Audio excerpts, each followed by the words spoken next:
Oh, for sure. I mean, face-off assignments, bad pinches, just there's little things, especially early on when you got to be dialed in that cannot happen. So that's frustrating for sure. Well, indicative of our start, we gave up 3 on the first 4 shots, and that's indicative of the start of our team.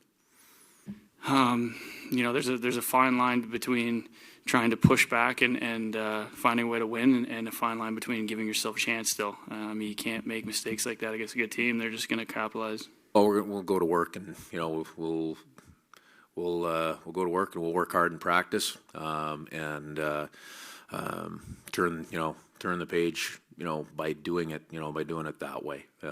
There's not a whole lot of talk that needs to be done about this. We got to go back to work. There's nothing hidden about this one. Hey, Seattle Kraken fans, not a great game at Climate Pledge Arena last night. We're going to recap it, but before I do that, let me make sure that you know that today's title sponsor is brought to you, this episode, I should say, of Locked On Kraken is brought to you by Omaha Steaks. Don't forget, we have that contest going on. The holidays are around the corner, and finding the perfect gift can be tricky, but Omaha Steaks makes it easy to send friends and family an unforgettable gift guaranteed to be loved.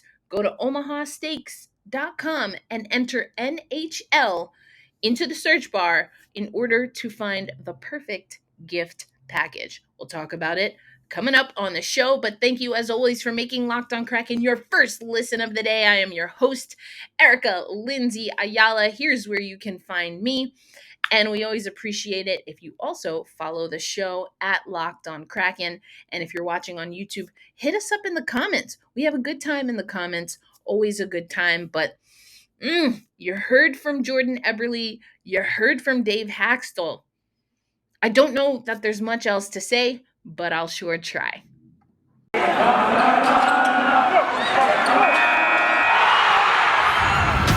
You are Locked On Kraken, your daily podcast on the Seattle Kraken, part of the Locked On Podcast Network, your team every day. We are the Seattle Kraken.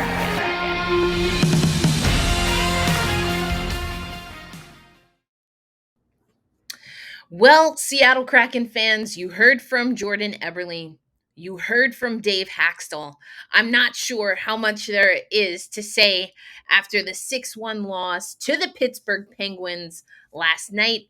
Here was my immediate reaction to the game, and we'll get into it a little bit more. And then coming up, we're actually going to play part 1 of that NHL Roundtable that I talked about, and then you'll get that part 2 on tomorrow's show. But here were my immediate reactions to the really brutal loss, 6-1 loss at Climate Pledge Arena Monday night. Tough one tonight against the Pittsburgh Penguins at Climate Pledge Arena. My name is Erica Lindsay Ayala. I'm your host of Locked On Kraken. And as we talked about on today's episode, Monday's episode, a team that Dave Hakstol called fast and hard was too much for this Seattle Kraken team to handle. We saw that Philipp Grubauer was pulled after the first 3 goals in the first period.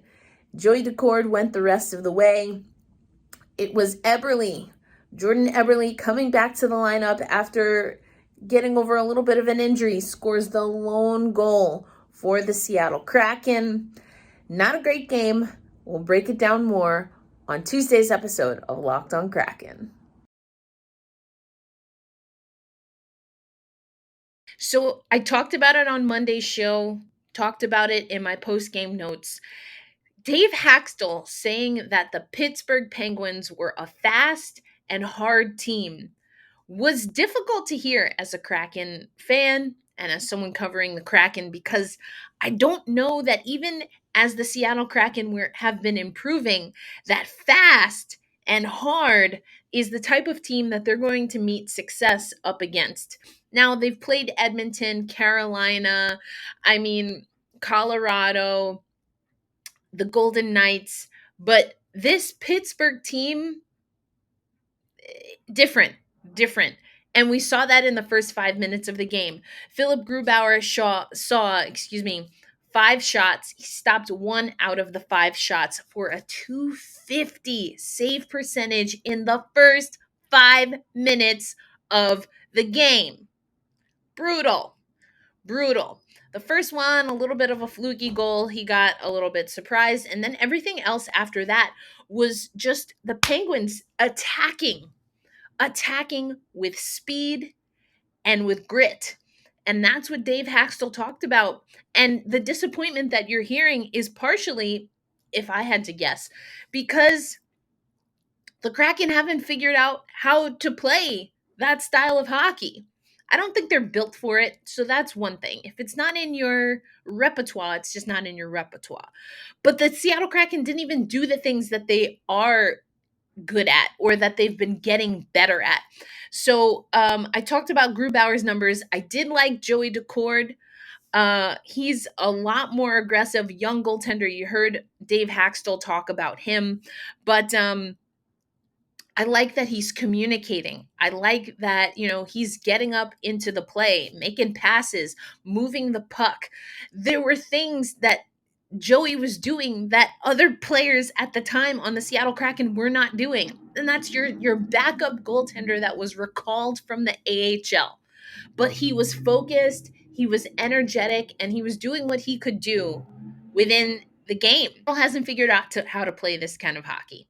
That's the truth, Ruth. They haven't figured out how to play this style of hockey. And this is what you need to figure out. This is what a successful team does. Now, are they going to be a fast and hard kind of team? The way they're built, I'm thinking no. But how do you then, again, the team defense, the commitment to playing team defense, blocking shots, protecting the net and not leaving your netminder out to dry, that has been what has made the Seattle Kraken successful. Why they shifted from that, I don't know. Talked about it on yesterday's show. Someone's got to start early. And who was it? It was the Pens, and in a big way. So I don't know that there's much else to say. That's kind of how Dave Hakstol felt too. I don't know that there's too much else to say after this game, except it's got to get better. If the Seattle Kraken want to be a serious team, they have to be more consistent, and you can't have games like that. You also heard the guys on Root Sports talking about gaps. And, they say the difference between first and last place in a race or something is like seconds, milliseconds. It's inches in sport. Hockey is definitely one of those. And if you're not closing the gap, part of the reason that they're able to come in with so much speed, the Penguins, is because the Seattle Kraken were laid back on defense. They weren't attacking. You heard, the guys talking about really jumping up before they hit that blue line, before they enter their offensive zone or the Kraken defensive zone, really getting there.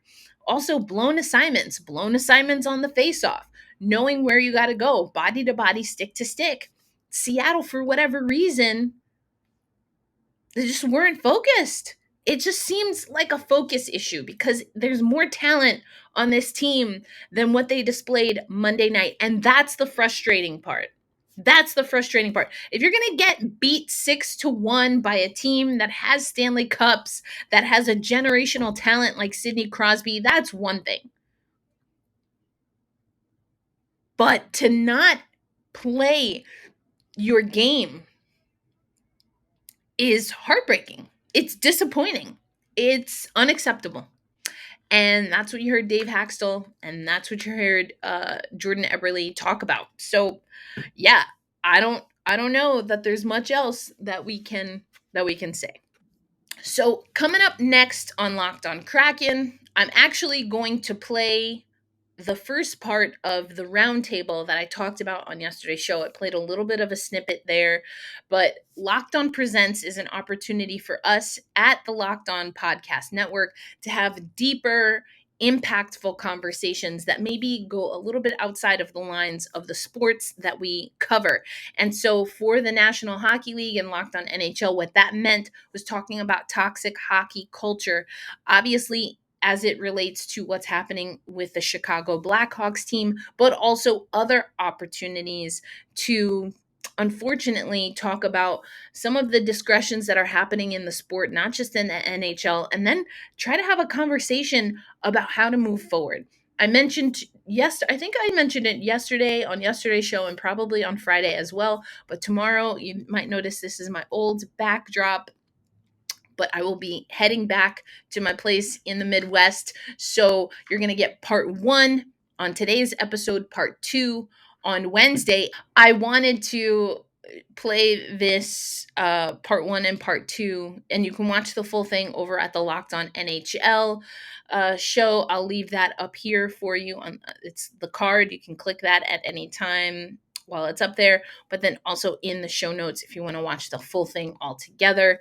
But here's my conversation with Jake, Rachel, and Ann about toxic hockey culture and how we can move on from it.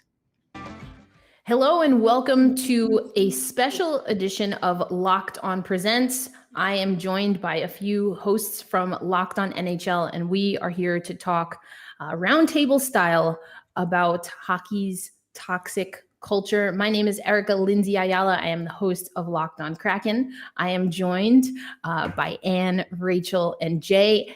And you are representing Locked On Predators. How are you today? I'm doing great, Erica. How are you? I'm doing well. Thank you so much. Looking forward to when our two teams duel it out again. Maybe we'll get another Seattle Kraken win. Maybe. Rachel, how are you? I'm doing well. Fantastic. Dave Hakstol, goatee hacks. I don't know. Evil Dave. He's Evil Dave.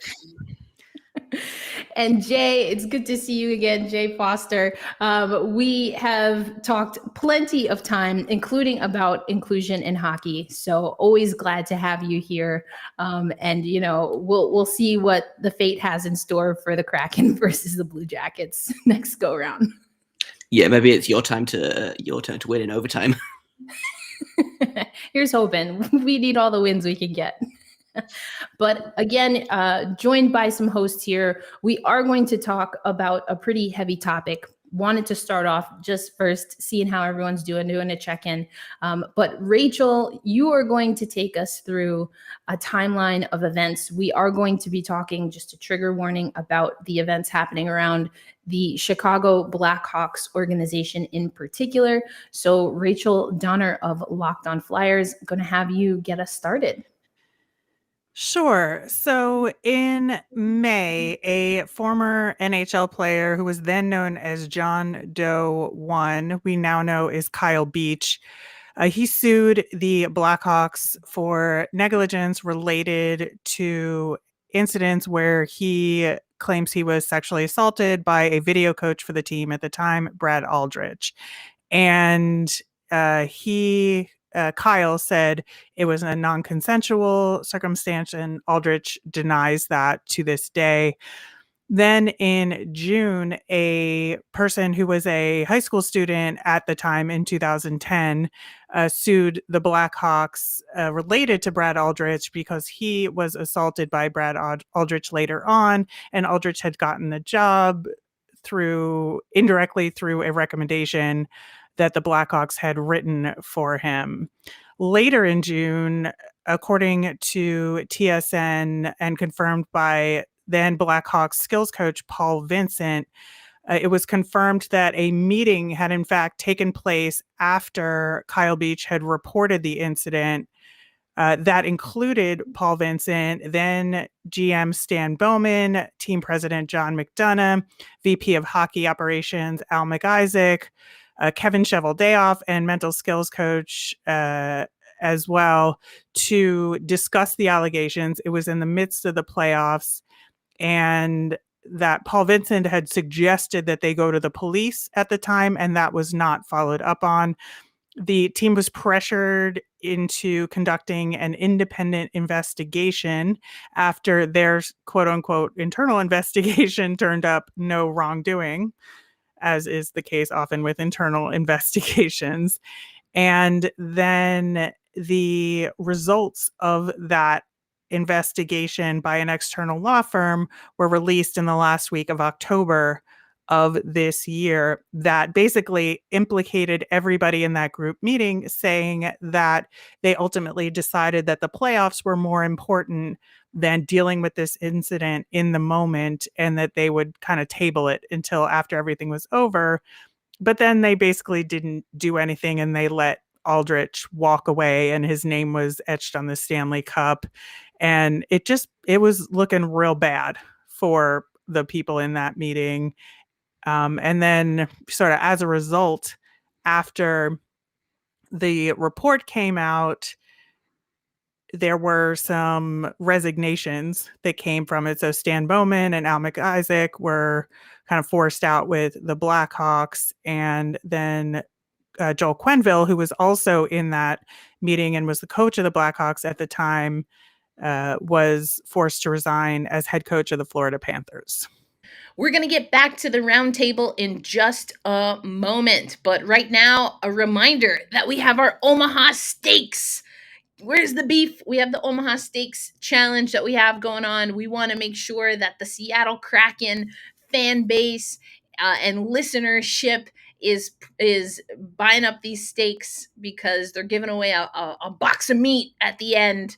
But truthfully, honestly, the holidays are right around the corner, and I can honestly say, as someone who's been traveling back and forth, the last thing that I want to do when I'm trying to be with family or get myself settled in back at my place is have to worry about shopping for food, and good quality food at that, a good meal. And so with the Omaha Steaks Perfect Gift Package for $99.99, you'll get 24 entrees like the world famous bacon wrapped.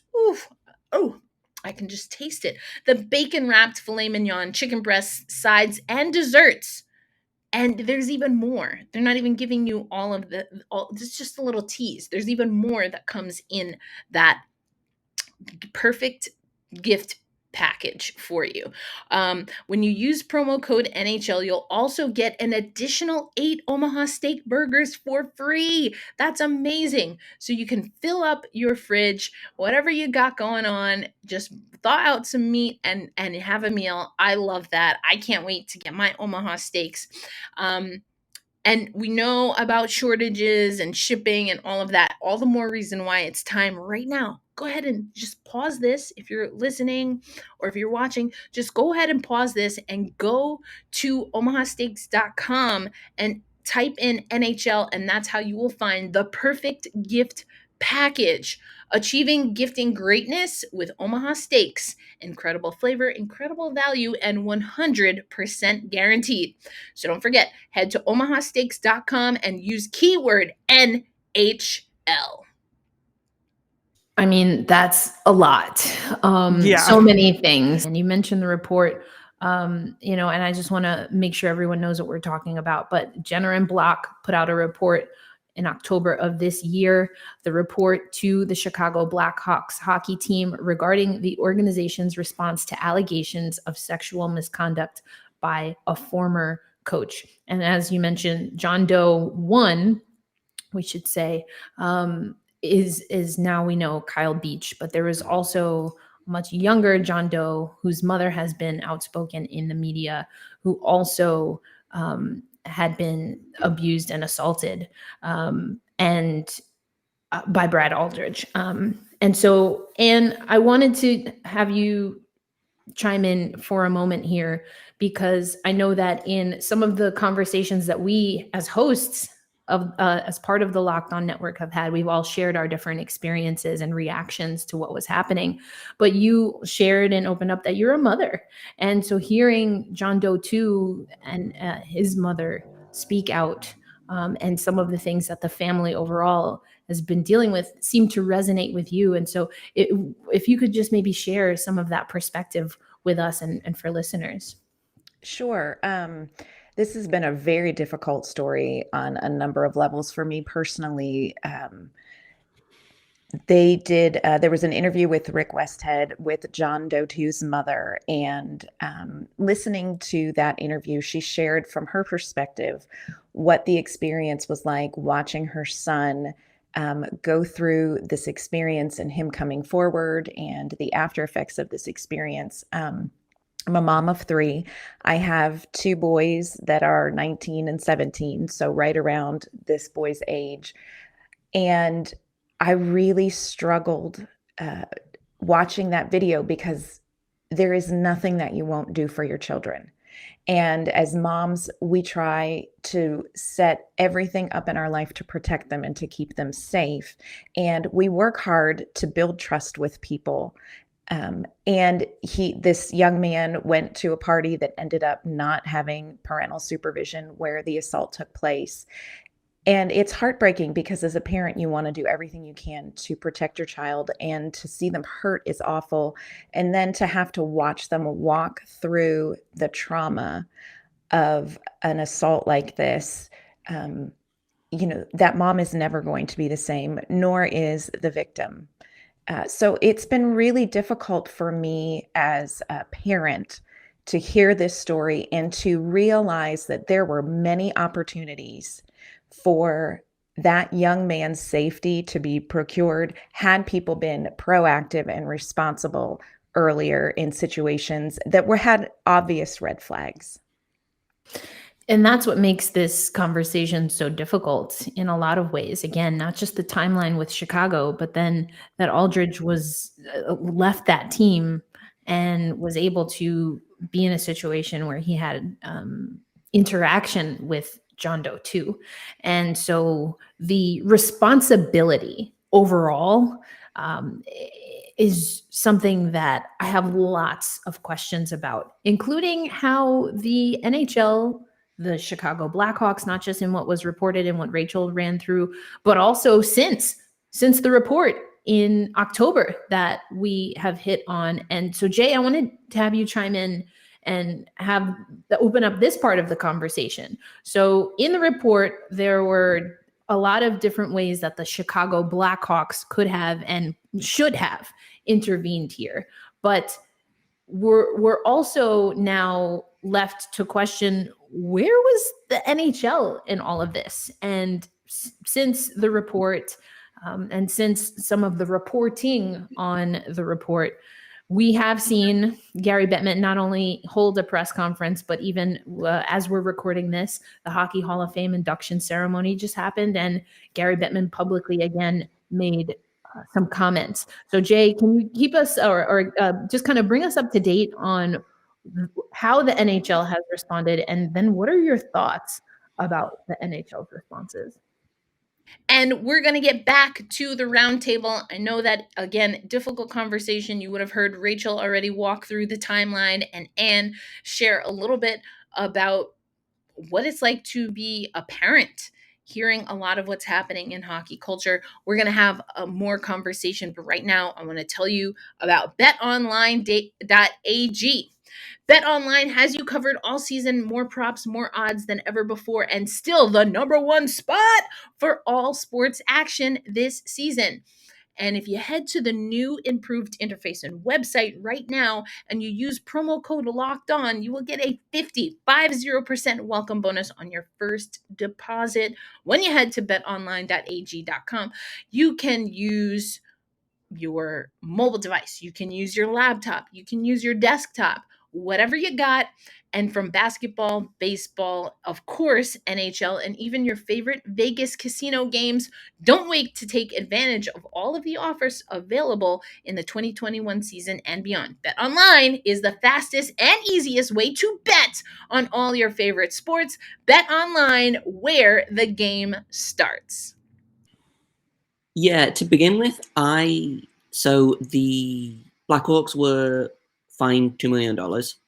Obviously, Bowman, McIsaac, and Quenneville ended up losing their jobs over it. I disagree with the fact that they were allowed to resign, but I kind of understand why, because I talked to Sarah Avampato, host of Locked On Kings. She does workplace investigations for her day job, and she talked a little bit about, in contracts like that, she would put money on there being, some kind of clause that says, if you fire me, you owe me the rest of the money, or you owe me a payout or whatever. So by allowing them to resign, the team doesn't have to pay them anymore. So all of that kind of came out. I was surprised that we got that much. Frankly, I was expecting, oh, well, it was 10 years ago and clearly they're different people, so they should get to keep their jobs, et cetera, et cetera. And then kind of on the back of that, Bettman did a kind of press conference / media availability where he talked a lot about how, the Blackhawks failed both Kyle Beach and John Doe too, and talked about how he supports the victims and offering, he made a blanket statement to help victims of sexual assault or abuse, and then turned around and when he was asked, are you going to pay for therapy or for health insurance for John Doe 2, who is still, suffering this horrific kind of psychological backlash as a result of being assaulted as a teenager, he was like, well, I would need to know more about the case. And I'm like, well, what? Like, there was a 107-page report. Like, what more investigating do you really kind of have to do about this? And since then, it's kind of come out that, okay, the NHL has said we're going to leave that to the Blackhawks to decide whether or not they should pay for John Doe 2 to get therapy. Blackhawks have said, yes, we'll pay for both him and Kyle Beach's therapy. And, we are committed to making a difference and making it better. And kind of what they're saying publicly and what they're saying privately are very different. So Rick Westhead, who, by the way, shout out to Rick Westhead and Katie Strang, both of whom have done a phenomenal job reporting on this when, national media was just not paying attention. It was, I think, maybe 3 or 4 of the national media people even acknowledged that this was happening. We got basically nothing from, guys like Bob McKenzie or Elliot Friedman said very little on the fact until it all came out in this report. But, phenomenal reporting from Rick Westhead and Katie Strang and some of the Blackhawks reporters as well. I thought did a really good job reporting on this. But so Rick Westhead has since come out, and while the Blackhawks and the NHL are saying, we are going to support Kyle Beach and John Doe 2, and we want to make this kind of as amicable as possible in public. In private, apparently that's not quite what's happening. They are, throwing a lot of debris on the track, shall we say. They're making it as difficult as possible. They talked about how if they wanted, before John Doe 2 could get the therapy, they wanted to look at his financial records and his medical records and his school records, because obviously if someone has straight A's in high school, then that clearly means that they don't deserve therapy or, something along those lines. And so it's just kind of been a very one-sided, we're going to help, but actually we don't want to pay any money or acknowledge any wrongdoing, to the point where this was just recently, I think yesterday, it came out. Susan Loggins, who is the attorney for Kyle Beach and I believe for John Doe 2, came out and she asked Gary Bettman to personally mediate these talks because she felt like they were going nowhere. And I believe as of earlier this afternoon / morning for you guys, I'm a couple hours ahead of the news cycle over here.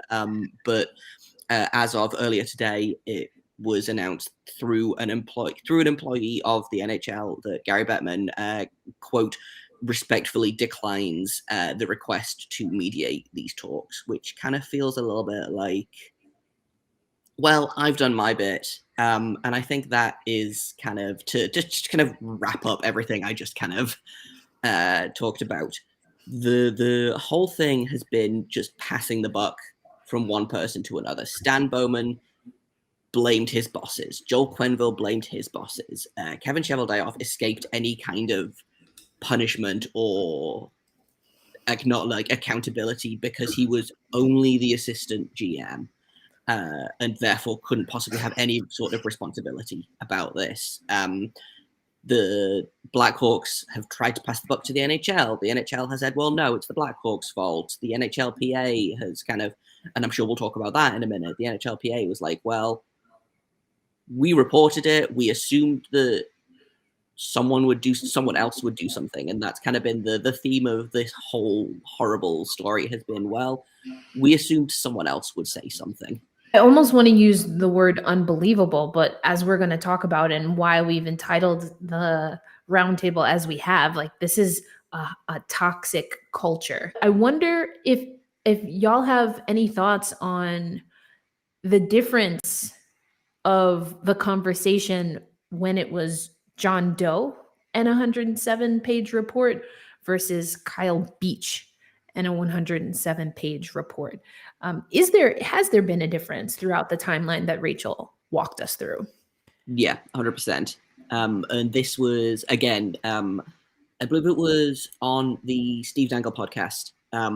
Request Head was on there, and he talked about how, when, when Luke Prokop came out, which I'm sure we're going to talk about in a minute in terms of, hockey is for everyone, et cetera, et cetera. The response was incredible. Once there was a name to it, the NHL was all about it. And it kind of, when you look at this, when it was John Doe, no one cared. No NHL players spoke out. No media seemed to really care. As soon as you put a name to the suffering and the abuse, and you put a face to it, and you put Kyle Beach on national TV, breaking down in tears and apologizing to this 16-year-old, which, by the way, was the most genuine apology to John Doe 2 from the person that has the least to apologize for. Yes. But yeah, once you put a name to it, suddenly you've got people coming out and saying, oh, well, we support Kyle Beach. And I think that is kind of representative of how the NHL does things. It's very much, oh, well, this happens to some people, not us, but this happens to some people. And then as soon as you put a name to it, it's, oh, okay, well, we have to face this. There were people still playing in the NHL now who were teammates of Kyle Beach.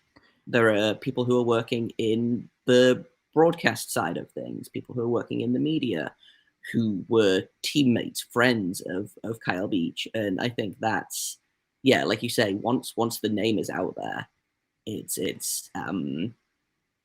impossible for people to not talk about it. And I'm going to let someone else talk in a minute, but just kind of on the flip side of that, now that Kyle Beach has been named, I hear very little about John Doe 2, and that's not okay, because just because he doesn't want to tell the world his name doesn't mean he is less deserving of kind of the support and the love the majority of the hockey world has shown Kyle Beach since he kind of told his story.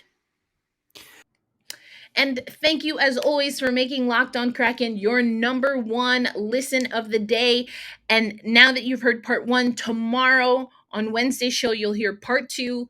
And if you want to see the full link, you can watch it below. This is a little bit of an abbreviated version, but you can listen or watch the full thing. Links in the show notes. But now that you're done with this, go listen to Locked On NHL, or maybe listen to Locked On Bets with your boy Q and Lee Sterling, your handicapping expert, as they get you ready for everything when it comes to sports betting. Until tomorrow, I know this was a rough one. We're going to lick our wounds and we're going to get to work, just like Dave said, just like Jordan said. But remember, hold fast, stay true, and let's go Kraken.